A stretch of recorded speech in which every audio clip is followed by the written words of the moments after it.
નમસ્કાર મિત્રો, હું છું સ્નેહ સોલંકી. રજૂ કરું છું મારી સ્વરચિત બાળવાર્તા બગલો અને માછલીઓ. એક હતો બગલો. તે એક તળાવને કાંઠે રહે. એ તળાવમાં ઘણી બધી માછલીઓ પણ રહે. બગલો રોજ તળાવમાંથી એક માછલીને પકડે અને ખાઈ જાય. બગલાની આવી હરકતથી બધી માછલીઓ ડરી રહે.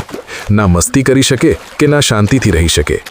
બધી માછલીઓને એક જ ચિંતા રહે કે આ બગલો તો રોજ આવીને અમારી એક માછલીને ખાઈ જાય છે. જો આમને આમ ચાલશે તો એક દિવસ અમારો આખો પરિવાર ખતમ થઈ જશે.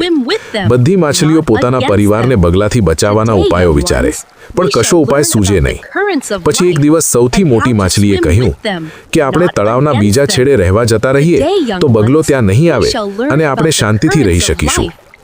બધી માછલીઓ આ વાત માની ગઈ અને તળાવના બીજા છેડે રહેવા જતી રહી. બીજા દિવસે બગલો તો રોજની જેમ માછલીને ખાવા આવ્યો, પણ ક્યાંય માછલીઓ જોવા મળી નહીં. એટલે બગલો તો પરેશાન થઈ ગયો. તેને તો કકડીને ભૂખ લાગી હતી, એટલે તે માછલીઓને શોધવા બધે જોવા માંડ્યો.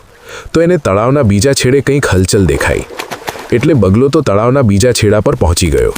ત્યાં જઈને જોયું તો બધી માછલીઓ મસ્તી કરી રહી હતી. બગલો શાંતિથી ઊભો રહ્યો અને લાગ શોધીને એક માછલીને પકડી લીધી અને ખાઈ ગયો. આ જોઈને બધી માછલીઓ ગભરાઈ ગઈ. તેમને થયું કે હવે આપણા પરિવારનું બચવું અશક્ય છે. બગલો રોજ આપણામાંથી એકને ખાતો રહેશે અને એક દિવસ આપણો પરિવાર ખતમ થઈ જશે. આમ ને આમ થોડા દિવસ વીતી ગયા.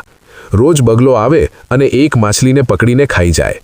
ધીમે ધીમે માછલીઓનો પરિવાર ઓછો થતો જાય. પછી એક દિવસ બધી માછલીઓ ભેગી થઈ અને બગલાથી બચવાના ઉપાયો વિચારવા લાગી. એમાંથી એક હોશિયાર માછલીએ કહ્યું કે આપણે બધા આમ ડરી રહીશું તો જીવી નહીં શકીએ, એટલે આપણે ભેગા મળીને બગલાનો મુકાબલો કરવો જોઈએ. બધી માછલીઓએ એની વાત માની લીધી. પછી બીજા દિવસે જ્યારે બગલો માછલીને ખાવા આવ્યો ત્યારે બધી માછલીઓએ ભેગા મળીને એક ઝુંડ બનાવીને એક મોટો આકાર ધરી લીધો. આ આકાર જોઈને બગલો તો એકદમ ડરી ગયો અને પાણીમાંથી બહાર નીકળને કિનારે ઊભો રહી ગયો. માછલીઓએ એક ઝુંડમાં જ રહીને બગલા પર હુમલો કર્યો. એથી બગલો વધારે ડરી ગયો અને પોતાનો જીવ બચાવવા ત્યાંથી ભાગી ગયો અને ફરી એ તળાવમાં ક્યારેય ડોકાયો નહીં. બધી માછલીઓ ખુશ થઈને મસ્તી કરવા લાગી. તો મિત્રો, મજા આવીને વાર્તા સાંભળવાની. જો આપને આ વાર્તા ગમી હોય તો મિત્રો સાથે શેર કરો.